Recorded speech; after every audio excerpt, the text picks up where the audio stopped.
Hello friends, ಎಲ್ಲರಿಗೂ ನಮಸ್ಕಾರ. ರೇಖಾ ಅಡುಗೆ ಚಾನಲ್ಗೆ ಸ್ವಾಗತ. ಪ್ಲೀಸ್ ನಮ್ಮ ಚಾನಲ್ನ ಸಬ್ಸ್ಕ್ರೈಬ್ ಮಾಡಿ, ಹಾಗೆ ಪಕ್ಕದಲ್ಲಿರೋ ಬೆಲ್ ಐಕನ್ ಕೂಡ ಕ್ಲಿಕ್ ಮಾಡ್ಕೊಳ್ಳಿ. ಬನ್ನಿ, ಇವತ್ತು ನಾನು ಮಾಡ್ತಾರಂಥ ರೆಸಿಪಿ ಒಂದು ಸಿಂಪಲಾಗಿ ಈಸಿಯಾಗಿ ನಿಮಗೆ ಪ್ಲೈನ್ ಕುಷ್ಕ ಮಾಡೋದು ತೋರಿಸ್ಕೊಡ್ತೀನಿ.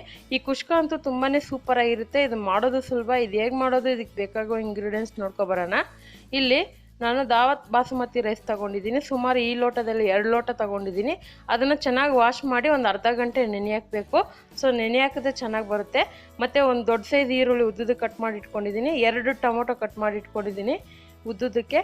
ಒಂದು ಅರ್ಧ ಕಪ್ ಆಗೋಷ್ಟು ಕೊತ್ತಂಬರಿ ಮತ್ತು ಒಂದು ಅರ್ಧ ಕಪ್ ಆಗೋಷ್ಟು ಪುದೀನ 2 ವಾಶ್ ಮಾಡಿ ಇಟ್ಕೊಂಡಿದ್ದೀನಿ. ಒಂದು ಅರ್ಧ ಟೀ ಸ್ಪೂನ್ ಆಗೋಷ್ಟು ಅಚ್ಕಾರದ ಪುಡಿ ತೊಗೊಂಡಿದ್ದೀನಿ. ಒಂದು 5ರಿಂದ 6 ಹಸಿರು ಮೆಣಸಿನ್ಕಾಯಿ ತೊಗೊಂಡಿದ್ದೀನಿ. ಇದು ಒಗ್ಗರಣೆಗೆ 2 ಪಲಾವ್ ಎಲೆ, 1 ನಕ್ಷತ್ರದ ಹೂವು, 1 ಇಂಚ್ ಚಕ್ಕೆನ ಕಟ್ ಮಾಡಿ ಇಟ್ಕೊಂಡಿದ್ದೀನಿ. ಒಂದು 3 ಲವಂಗ, ಒಂದು 3 ಏಲಕ್ಕಿ ತೊಗೊಂಡಿದ್ದೀನಿ. ಹಾಗೆ ಒಂದು ಅರ್ಧ ಟೀ ಸ್ಪೂನ್ ಆಗೋಷ್ಟು ಗರಂ ಮಸಾಲೆ ಪುಡಿ ತೊಗೊಂಡಿದ್ದೀನಿ. 1 ಟೇಬಲ್ ಸ್ಪೂನ್ ಆಗೋಷ್ಟು ಶುಂಠಿ ಬೆಳ್ಳುಳ್ಳಿ ಪೇಸ್ಟು, ಒಂದು ಅರ್ಧ ಕಪ್ ಆಗೋಷ್ಟು ಗಟ್ಟಿ ಮೊಸರು ತೊಗೊಂಡಿದ್ದೀನಿ. ಒಂದು 2 ಟೇಬಲ್ ಸ್ಪೂನ್ ತುಪ್ಪ, ಹಾಗೆ ಒಗ್ಗರಣೆಗೆ ಎಣ್ಣೆ, ರುಚಿಗೆ ತಕ್ಕಷ್ಟು ಉಪ್ಪು. ಈಗ ಹೇಗೆ ಮಾಡೋದಂತ ನೋಡ್ಕೊಬರೋಣ ಬನ್ನಿ.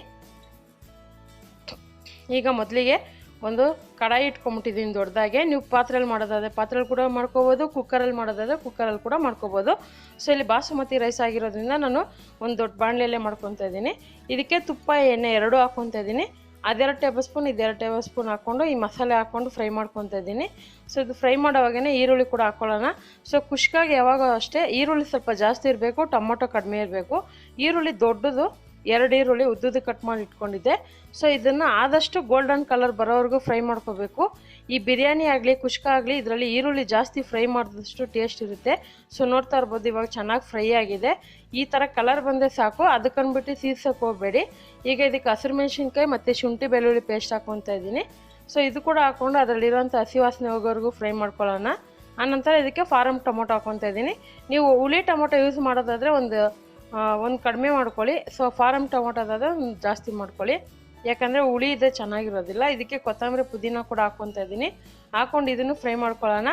ಯಾವುದೇ ಅಷ್ಟೇ ಮಸಾಲೆಯಲ್ಲಿ ಹಸಿ ವಾಸನೆ ಹೋಗೋವರೆಗೂ ಫ್ರೈ ಮಾಡ್ದೇ ನಿಮಗೆ ಊಟದ ರುಚಿ ಘಮ ಬರೋದು.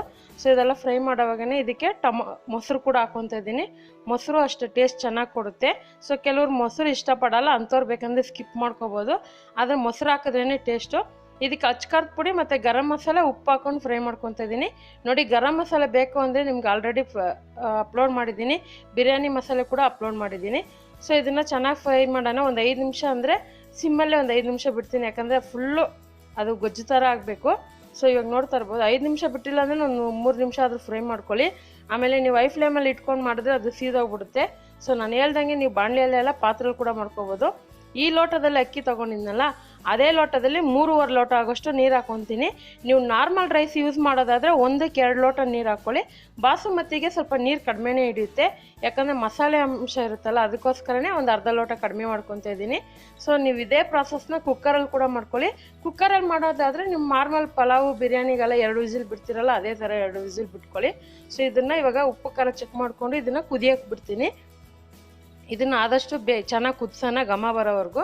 ಸೊ ಹಾಗೆ ಈ ವಿಡಿಯೋ ನೋಡ್ತಾ ಲೈಕ್ ಬಟನ್ ಕ್ಲಿಕ್ ಮಾಡಿ. ನೀವು ಲೈಕ್ ಮಾಡಿದ್ರೆ ನಮ್ಮ ರೆಸಿಪಿ ನಿಮ್ಗೆ ಇಷ್ಟ ಆಗಿದೆ ಅಂದ್ಕೊತೀನಿ. ಸೊ ಇವಾಗ ಚೆನ್ನಾಗಿ ಕುದೀತಾ ಇದೆ. ಸೊ ಮೇನ್ ಅಕ್ಕಿ ಏನಂದರೆ ಬಾಸುಮತಿ ಅಕ್ಕಿ ಅಂದರೆ ಸ್ವಲ್ಪ ಚೆನ್ನಾಗಿ ಒಂದು 2 ಸರಿ ವಾಶ್ ಮಾಡಿ ನೆನೆ ಹಾಕಬೇಕಾಗುತ್ತೆ. ಒಂದು ಅರ್ಧ ಗಂಟೆ ಆದರೂ ನೆನೆ ಹಾಕಿ, ಆವಾಗ ನಿಮಗೆ ಅನ್ನ ಟೇಸ್ಟ್ ಕೂಡ ಸಿಗುತ್ತೆ ಮತ್ತು ಉದುರಾಗಿ ಬರುತ್ತೆ. ಇವಾಗ ಅಕ್ಕಿ ಹಾಕ್ಕೊತಾ ಇದ್ದೀನಿ. ಸೊ ಎಲ್ಲ ಅಕ್ಕಿ ಹಾಕಿದ ಮೇಲೆ ಇದನ್ನು ಚೆನ್ನಾಗಿ ಮಿಕ್ಸ್ ಮಾಡ್ಕೊತಾ ಇದ್ದೀನಿ. ಸ್ವಲ್ಪ ಸ್ಪೆಷಲಾಗಿ ಚೆನ್ನಾಗಿರಲಿ ಅಂದ್ಬಿಟ್ಟು ನಾನು ಬಾಸುಮತಿ ಯೂಸ್ ಮಾಡ್ತಾಯಿದ್ದೀನಿ. ಕೆಲವ್ರು ಬಾಸುಮತಿ ಯೂಸ್ ಮಾಡ್ತಾರಲ್ಲ, ಹಂಗಾಗಿ ಅವ್ರಿಗೂ ಯೂಸ್ಫುಲ್ ಆಗುತ್ತೆ ಈ ವಿಡಿಯೋ ಅಂತ. ಸೊ ನೀವೇನಾದರೂ ಬ್ಯಾಚುಲರ್ ಆಗಿದ್ದರೆ ಅವರು ಕೂಡ ಈಸಿ ಆಗುತ್ತೆ. ಇದನ್ನು ಒಂದು 5 ನಿಮಿಷ ಐ ಫ್ಲೇಮಲ್ಲೇ ಬಿಟ್ಟಿದ್ದೆ. ಸೊ 5 ನಿಮಿಷ ಐ ಫ್ಲೇಮಲ್ಲಿ ಬಿಟ್ಟಿರೋದಕ್ಕೆ ಇವಾಗ ಒಂದು 70% ಬೆಂದಿದೆ ಇದು. ಸೊ 70% ಬೆಂದಾಗ ಇದನ್ನು ಫುಲ್ಲು ಸ್ಟವ್ನ ಸಿಮ್ಮಲ್ಲೇ ಇಟ್ಬಿಟ್ಟು ಮತ್ತೆ ಮುಚ್ಚಿಬಿಟ್ಟು ಒಂದು 5 ನಿಮಿಷ ಸಿಮ್ಮಲ್ಲೇ ಬಿಡಬೇಕಾಗುತ್ತೆ. ನೀವು ಮಧ್ಯದಲ್ಲಿ ಕೂಡ ನೀವು ಮಿಕ್ಸ್ ಮಾಡ್ಕೋಬೋದು ತಲೆ ಹಿಡಿಯೋದಾದರೆ. ಸೊ ಕುಕ್ಕರಲ್ಲಿ ಮಾಡಿದ್ರೆ ಆ ಥರ ಏನು ಭಯ ಇರೋದಿಲ್ಲ, ಪಾತ್ರೆಯಲ್ಲಿ ಮಾಡಿದ್ರೇ ನೀವು ಮಿಕ್ಸ್ ಮಾಡ್ಕೋಬೇಕು. ಇವಾಗ ನೋಡಿ, ಫುಲ್ಲು ಕರೆಕ್ಟಾಗಿ ಪರ್ಫೆಕ್ಟಾಗಿ ಕುಷ್ಕ ರೆಡಿಯಾಗಿದೆ. ಸೊ ನೋಡ್ತಾ ಇದ್ದೀರಲ್ಲ ಎಷ್ಟು ಸೂಪರಾಗಿ ಕಲರ್ಫುಲ್ಲಾಗಿ ಕಾಣ್ತಾ ಇದೆ. ಸೊ ಈ ಥರ ಒಂದು ಕುಷ್ಕ ನೀವು ಮನೇಲಿ ಯಾವುದೇ ರೀತಿ ನಿಮ್ಮ ಫಂಕ್ಷನ್ ಆದಾಗ ಕೂಡ ನೀವು ಮಾಡ್ಕೊಬೋದು. ಸೊ ಜಾಸ್ತಿ ಮಾಡಿದಾಗ ತಿನ್ನೋಕ್ಕೆ ಟೇಸ್ಟ್ ಸಖತ್ತಾಗಿರುತ್ತೆ. ಇದ್ರ ಜೊತೆಗೆ ಏನಿಲ್ಲ ಫ್ರೆಂಡ್ಸ್, ನೀವು ಕುಷ್ಕ ಮಾಡಿದಾಗ ಎಣ್ಣೆ ಬದನೆಕಾಯಿ ಕೂಡ ಯೂಸ್ ಮಾಡ್ಕೋಬೋದು, ಅದು ಕೂಡ ಕಾಂಬಿನೇಷನ್ ಚೆನ್ನಾಗಿರುತ್ತೆ. ಇಲ್ಲ ನಾನ್ ವೆಜ್ ರೆಸಿಪಿ ಕೂಡ ನೀವು ಯೂಸ್ ಮಾಡ್ಕೋಬೋದು, ಮೊಸರು ಪಚ್ಚಡಿಯಲ್ಲಿ ಕೂಡ ಸರ್ವ್ ಮಾಡ್ಕೋಬೋದು. ಖಂಡಿತ ಇವತ್ತು ಮಾಡಿರೋಂಥ ಕುಷ್ಕ ರೆಸಿಪಿ ನಿಮಗೆಲ್ಲ ಇಷ್ಟ ಆಗಿದೆ. ನೀವು ಕೂಡ ಈ ರೆಸಿಪಿನ ಖಂಡಿತವಾಗಿ ನಿಮ್ಮ ಮನೇಲಿ ಟ್ರೈ ಮಾಡಿ ಹೇಗೆ ಬಂತು ಅಂತ ನಿಮ್ಮ ಅನಿಸಿಕೆನ ನಮಗೆ ಕಮೆಂಟ್ ಮೂಲಕ ತಿಳಿಸಿ. ಮತ್ತಷ್ಟು ಈಸಿ ರೆಸಿಪಿಗೋಸ್ಕರ ರೇಖಾ ಅಡುಗೆ ಚಾನಲ್ನ ಸಬ್ಸ್ಕ್ರೈಬ್ ಮಾಡಿ, ಶೇರ್ ಮಾಡಿ, ಲೈಕ್ ಮಾಡಿ. ಈ ವಿಡಿಯೋ ನೋಡಿದ್ದಕ್ಕಾಗಿ ಎಲ್ಲರಿಗೂ ಧನ್ಯವಾದಗಳು.